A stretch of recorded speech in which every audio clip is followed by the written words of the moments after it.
Yeah, I'm looking forward to getting out there. I haven't played yet. Just got here, and from what I hear, it's in absolutely perfect condition. So, looking forward to getting out there. I've played well here in the past, and hopefully I can do it again this week. You're at a point in the season where there's a lot of golf in a short amount of time, a lot of different events, a lot of different challenges. Let's talk about this stretch of golf for the next couple of weeks. Yes, basically, what is it, 7 out of 9 weeks. So it's a lot of golf, and we've got a lot of big events. So it's going to be exciting for us as players, and really looking forward to it. Take some questions for Tiger. If you could raise your hand so we can get a microphone to you.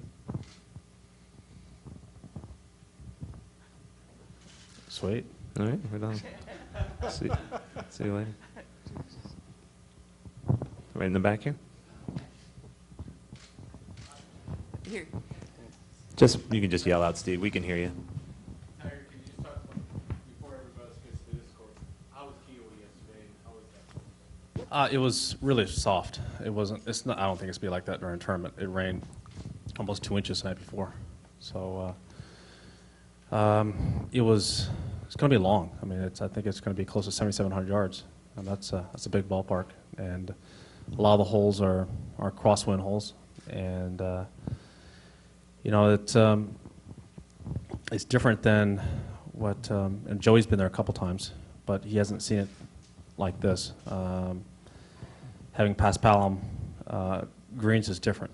I've only played on Paspalum greens one time, but they drain great. They're going to be firm. Right now, when I play, it was slow, but it's going to be a great test.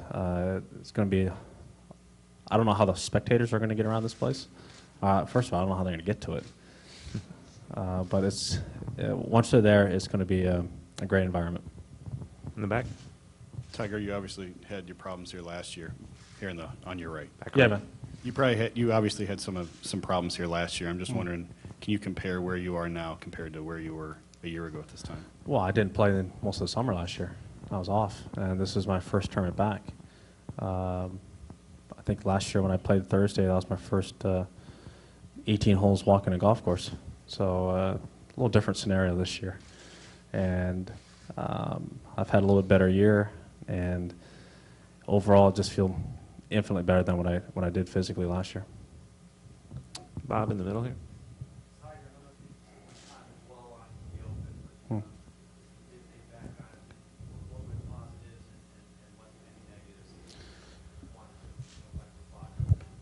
Yeah, I felt that my plan was executed correctly for the week.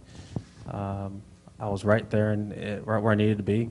I figured I was at 6 starting day on Sunday, and if I shoot 2, I was going to be in a playoff, and 3, I thought would win outright.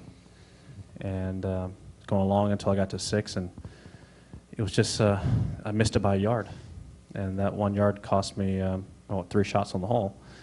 But still was right there, and then I made a few mistakes on the back nine as well. So I just felt that I was very close and just needed to play that front nine and 1 under par, and maybe the back nine a 1 or 2, and I felt like that was going to be good enough to win the tournament, and ended up being that was the number, the 2 numbers that I had picked for the day. Mark. Tiger, changing topics, with the London Olympics at the moment, a few golfers, I guess, are thinking about Rio. You'll be 40 in 4 years' time. Do you allow yourself to think about what it would be like to compete at the Games? I got to qualify first, right? So, if I get in, it'd be great.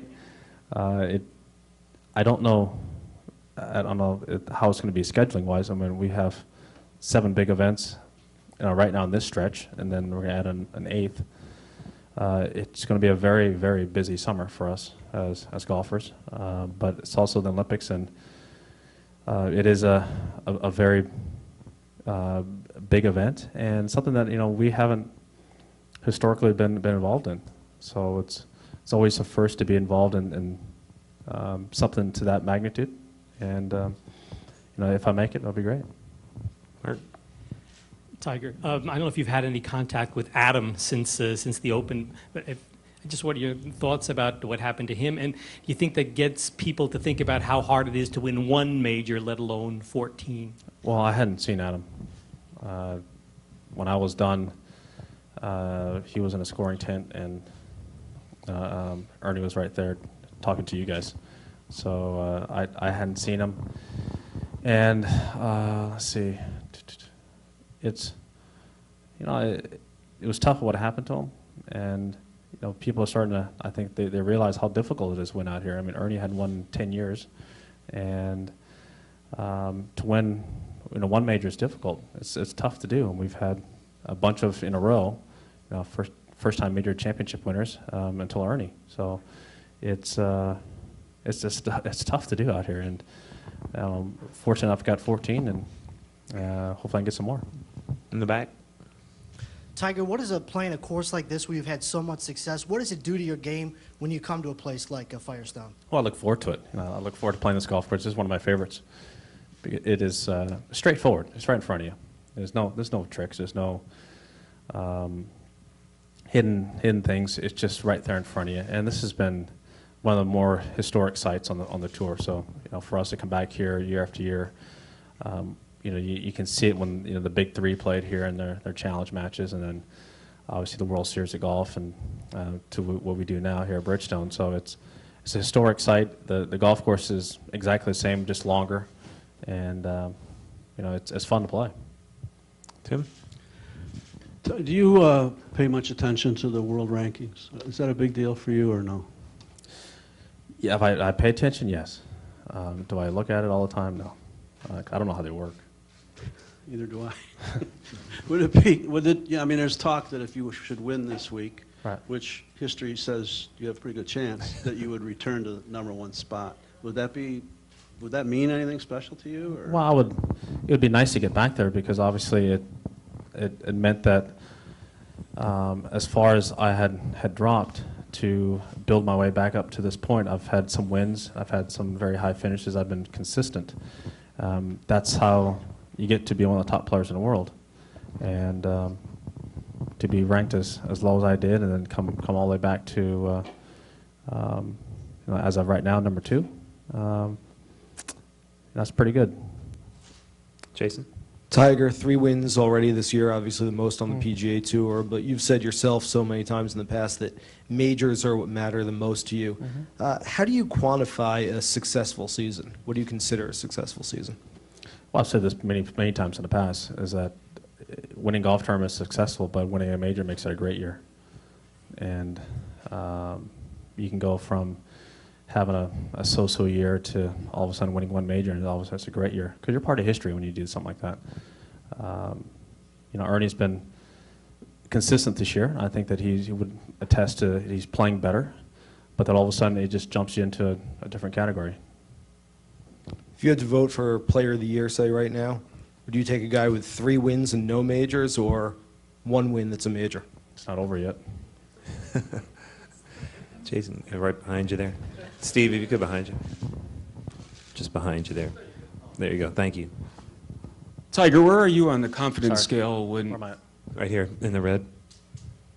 Right here. Oh, yeah, sorry. Man. Sorry. Where are you on the confidence scale when you're in your peak? What level are you right now, would you say? I feel very comfortable where I'm at, because everything's progressing. This year I've taken the steps ahead in the right direction, and shot better scores, have been more consistent. So, when you make changes like I've made, in my game, it takes a little bit of time, and things are starting to click in now, and to have 3 wins this year, it's heading in the right direction. Bob? Tiger, did you get enough of a look at Kiowa to have a sense for how you feel it suits you? There's a course it's going to take some getting used to. It's going to take a little bit getting used to, because obviously it's one being seaside, the wind can change, and wind comes out of different directions, and it being the way Pete designed it is for that. There's so much room out there, but as soon as the wind starts blowing 20, 30 miles an hour, there's not that much room. And there's so many collection areas, and where you have to miss the golf ball to give yourself the correct angle, do you pitch into the wind? Do you pitch downwind? Where do you leave yourself on these different angles? And it's, Pete did just a fantastic job in testing us on that. And, I need some more practice runs on it for sure. But I did most of my charting and still would like to see it under different wind conditions because we only played one win yesterday.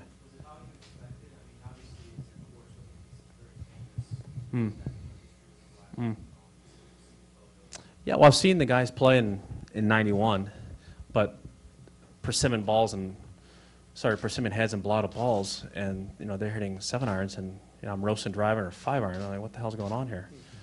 So it's been lengthened a lot since 91, and there's so many par fours that are over 500 yards. But again, we got a bunch of rain the night before, so if it dries out, 520-yard par 4 with no wind, it doesn't play that far, especially this time of year when it's this hot. Mark? I apologize. This is a very provincial question, and it's a ways to go. But what are your thoughts on Bethpage as a playoff venue? It's been a good spot for you. What are your thoughts about going back there? Yeah, we played a couple opens there, and it's been just an incredible atmosphere, to play there. And the fans have always been. It's a great sporting town to begin with, and they come out in droves. And I think that. Hopefully, we'll get some good weather, unlike the last time we played there. And Noah's Ark's not coming through there, so it's a great test, and especially if it's dry and fast, because whenever we played there in 02, it was, obviously it rained on Thursday. By the time Sunday came along, this thing was quick. And that golf course is, if it's quick, it's just so difficult. But when it rains, any golf course becomes not that difficult. Okay, one more, we'll start wrapping it up right here. Tiger, just a quick summation on your pairing with another 3-time winner, Brandon Grace. Yeah, that's he's really played well, and I don't know Brandon at all, so it'll be fun to get out there and chit chat a little bit with him and get to know him. I've seen him play, I've seen him swing, but never been paired with him, and from my recollection, I don't think I've ever met him. So, it'll be a good next couple days for us, and I'm looking forward to it, and hopefully he is as well. All right, Marla, we'll wrap up with you. Considering your victory total here, is this do you use this a measuring stick of where your game and everything is at the moment? Well, it's it's nice knowing that we have a big event with the best players in the world here right before a major championship. So this will be a nice way to get our games ready for obviously next week, but also really test us at the same time. So having back-to-back championships like this, it's a positive thing. We used to have this on the back end after the PGA, and some of the guys were sometimes a little bit burnt out, a little bit fried from playing a major championship, but this is exciting for us to be together like this and get ready for a big week this week, but again, an even bigger week next week. Thanks, Tiger.